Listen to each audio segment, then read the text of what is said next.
Salut, j'espère que tu vas super bien, ici Aliou de la Zone et on se retrouve aujourd'hui dans une nouvelle vidéo dans laquelle je vais te présenter les moments les plus marquants de l'UFC en 2023. Donc vraiment, cette année 2023, elle a vraiment été incroyable en matière de rebondissement dans l'UFC. On a vu des événements vraiment super marquants et donc je te propose qu'aujourd'hui on fasse un petit peu le décompte et que l'on passe cela en revue. Donc pour que ce soit facile à comprendre, ce que l'on va tenter de faire, c'est de s'en tirer à simplement un événement par mois. Bon, je sais qu'il y a quelques mois dans lesquels il s'est passé vraiment plusieurs événements, donc pour quelques mois on va faire quelques exceptions. L'autre point, c'est le fait que parfois on va un petit peu sortir du domaine de l'UFC pour parler d'autres domaines qui sont un petit peu liés à l'UFC en général, donc peut-être d'autres organisations et tout ça. Je ne te spoil pas et on commence donc par le mois de janvier. Donc qu'est-ce qui s'est passé en janvier 2023 de marquant à l'UFC? Donc je vais pas te mentir, en janvier 2023 il s'est pas passé un événement super marquant.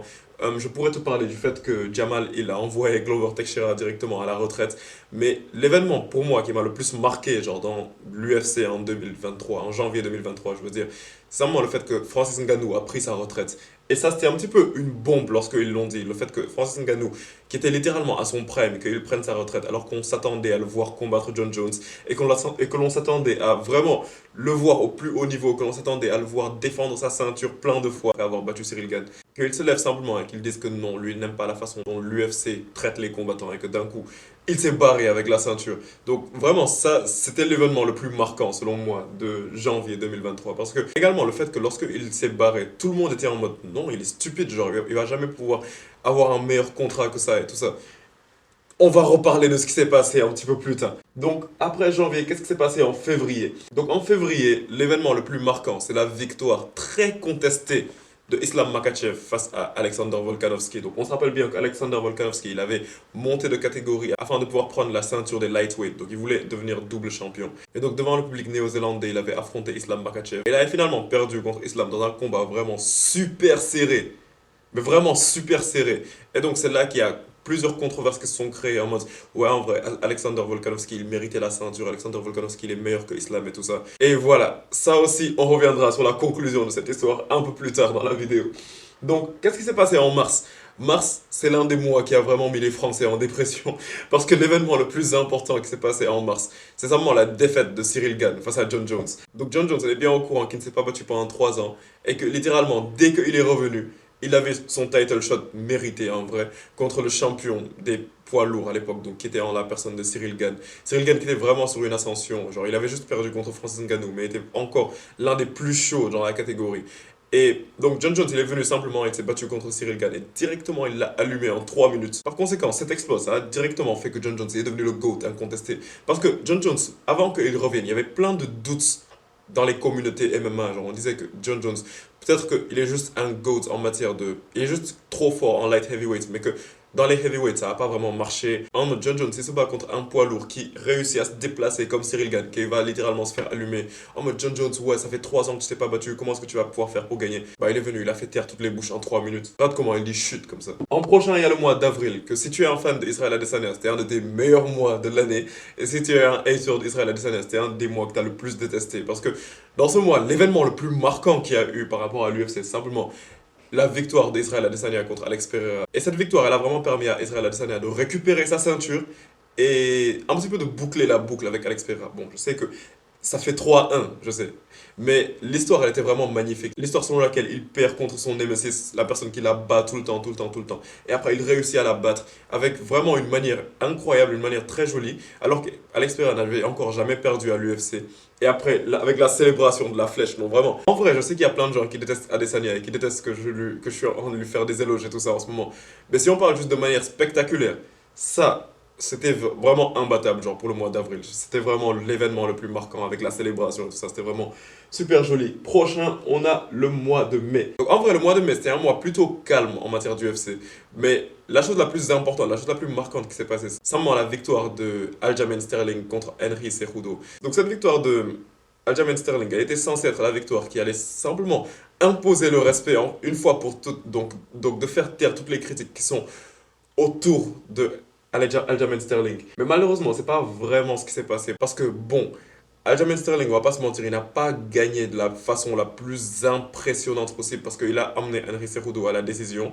C'était quand même un combat qui était plutôt intéressant. Bon, je vais être honnête, Je me suis endormi pendant le combat. Genre, j'ai dû regarder la rediffusion parce que je me souviens, j'étais un petit peu fatigué. Je me suis endormi, je me suis réveillé à la décision. J'étais en mode, what? Mais à part ça, après avoir re-regardé le combat, c'est vraiment un combat plutôt intéressant. Et Henry Cejudo aussi, c'est une légende du game. Donc, Aljamain Sterling, le fait qu'il le batte, je me dis quand même que ça impose un petit peu le respect. Même si Aljamain Sterling, il n'a pas le style le plus dominant de tous les temps, on va même pas se mentir. Et puis, on a le mois de juin. Donc, le mois de juin était vraiment super intéressant grâce à une personne.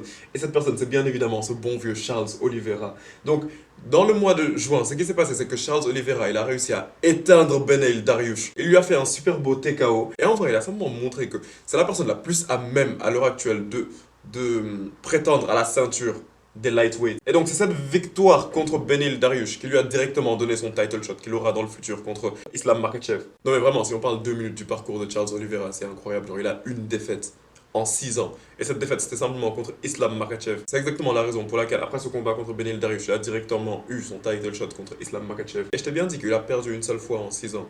Mais dans tous les combats qu'il a fait depuis 6 ans, tu peux dire qu'il y en a un seul qu'il a gagné par décision. C'est-à-dire que tous les autres combats, il les a gagnés soit par soumission, soit par KO ou TKO. Vraiment, Charles Oliveira, il est super chaud. Pour le mois de juillet, il s'est vraiment passé plusieurs choses dans le mois de juillet. Il y a eu l'une des cartes les plus lourdes de l'année 2023. Et franchement, il y a plein de choses dont je pourrais te parler pour ce mois-ci. Un petit peu comme le déclin de Tony Ferguson qui a encore perdu contre Bobby Green. Le fait que Justin Gaethje ait mis vraiment un KO magnifique à Dustin Poirier. Le fait que Francis Ngannou, dont je te parlais en début de vidéo, il a signé un combat contre Tyson Fury, le champion de boxe des poids lourds. Et ça, ce sont vraiment des événements super marquants qui se sont passés pendant le mois de juillet. Mais pour moi, l'événement que je retiens le plus qui s'est passé pendant ce mois de juillet, ça peut paraître un petit peu moins flashy, mais simplement la victoire que Alex Pereira a eue contre Jan Blachowicz. Parce que cette victoire, c'est la victoire qui a cimenté Alex Pereira et qui lui a permis d'avoir son title shot contre Jiri Prochazka à l'avenir. Maintenant, pourquoi est-ce que je te dis que cette victoire elle est si importante alors que c'était même pas vraiment une victoire par KO, c'était même pas un main event, mais c'est super important parce que ça montre que c'était le premier combat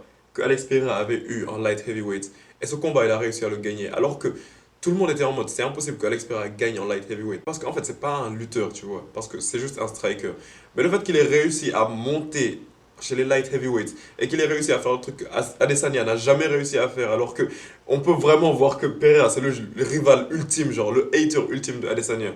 Le fait qu'il ait réussi à monter de catégorie et de battre Jan Blachowicz alors que Jan Blachowicz avait battu Adesanya et directement d'obtenir un title shot dont on parlera plus tard. Ça a vraiment montré qu'Alex Pereira, il est différent en fait. Next. Ensuite, on a le mois d'août. Et pour le mois d'août, c'est vraiment résumé en une phrase, c'est le Sugar Show. La chose la plus importante qui s'est passée, c'est simplement la défaite de Aljamain Sterling contre Sugar Sean O'Malley. Donc Sean O'Malley, déjà la façon dont il a battu Aljamain Sterling et ce que ça veut dire derrière. Parce que la catégorie des bantamweight a été vraiment bloquée par Aljamain Sterling parce que déjà il voulait pas affronter Merab.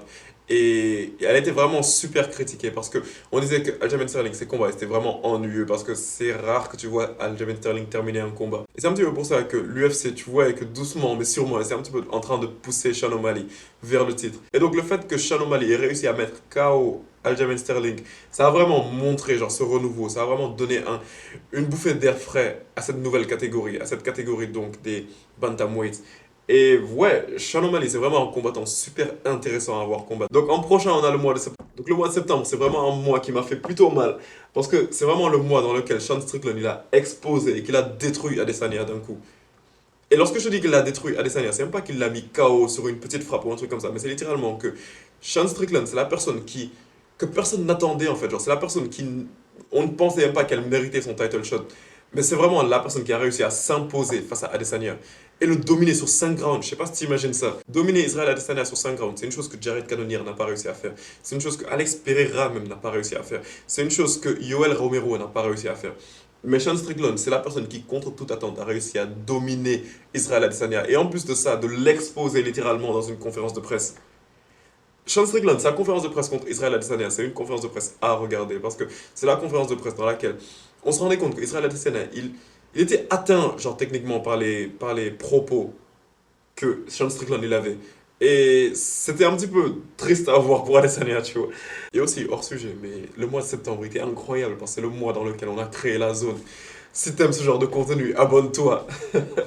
Donc le prochain mois, c'était le mois d'octobre. Donc ce mois d'octobre, il était vraiment super intéressant.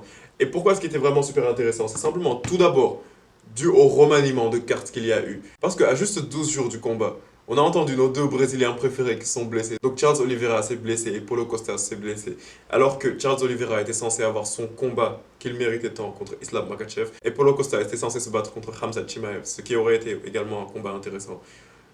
Mais à 12 jours simplement du combat, ils sont tous les deux blessés. Et c'est donc à ce moment que littéralement deux super-héros se sont imposés, deux personnes aux boules en acier se sont imposées. Il s'agit bien évidemment de Alexander Volkanovski et Kamaru Usman, l'ancien champion des welterweight. Ils se sont proposés pour prendre leur place. Je sais pas si tu te rends compte de la dinguerie de la chose.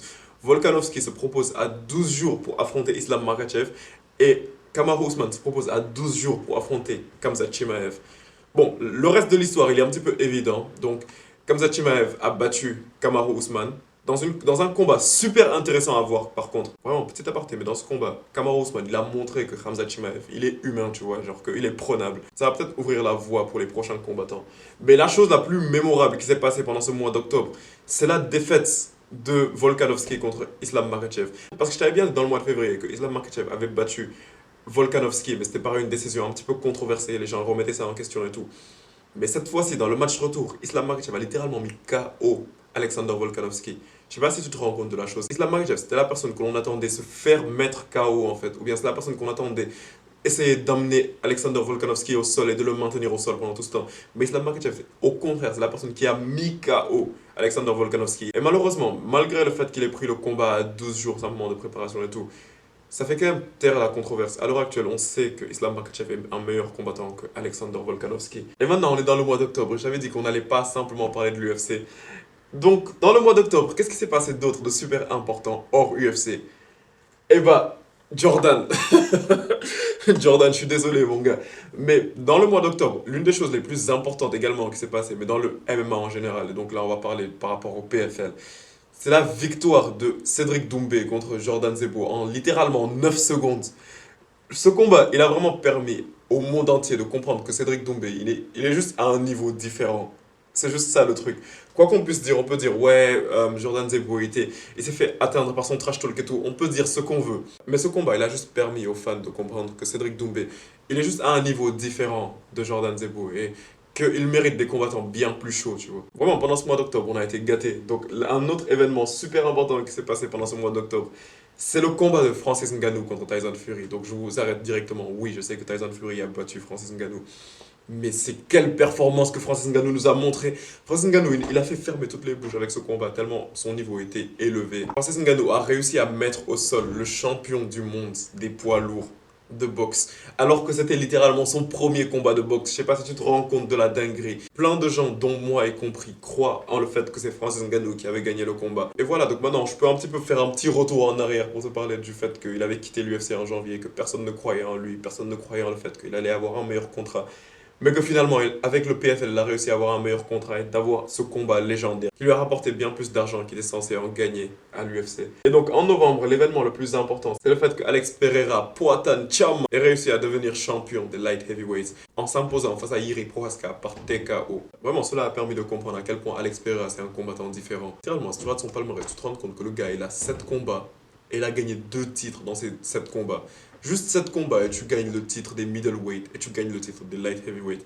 Ça a vraiment permis de comprendre que Alex Pereira, c'est un combattant différent. Genre, c'est juste qu'il est beaucoup trop chaud. Et puis, on en vient enfin au mois de décembre. Bon, qu'est-ce qui s'est passé dans ce mois de décembre? Bon, rien pour le moment, hein. Mais samedi prochain, il y aura une carte qui sera bien chargée. Je suis bien évidemment convaincu qu'il y aura des événements super marquants dans cette carte. Et donc, j'aimerais que tu partes dans les commentaires et tu me dises ce que tu penses qui va se passer dans cette carte de l'UFC. Est-ce que Colby va réussir à battre Leon Edwards? Est-ce que Leon Edwards va réussir à mettre KO Colby Covington? Comment est-ce que tu vois ce combat?